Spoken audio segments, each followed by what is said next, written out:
This is the Daily Market Comment by Harala Buspisuros. I'm Cristina Marujos, and thank you for joining us at xm.com.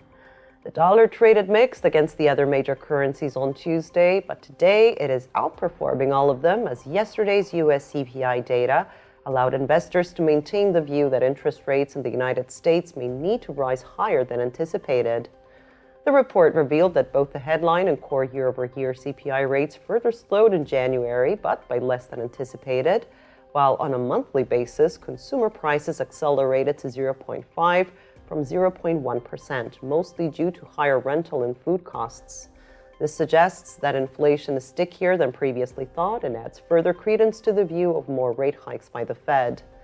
Specifically, investors raised their terminal rate projections to 5.26%, while also pricing in 20 basis points worth of rate cuts by the end of the year.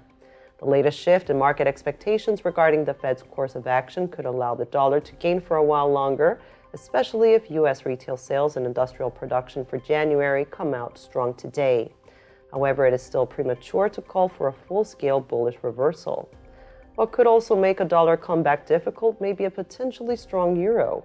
After all, euro-dollar is by far the largest component of the dollar index.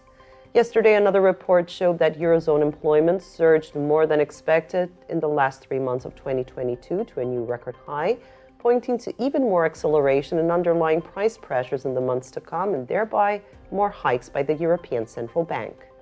Moreover, ECB member Gabriel Maklouf said yesterday that the bank could raise rates above 3.5% and will probably not cut them this year.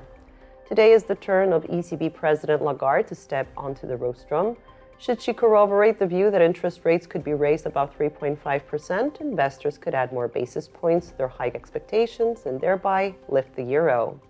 That said, for euro-dollar to resume its prevailing uptrend, a clear break back above 108 may be needed. Although expectations of a higher Fed rate path were clearly reflected in Treasury yields, the same cannot be said for Wall Street.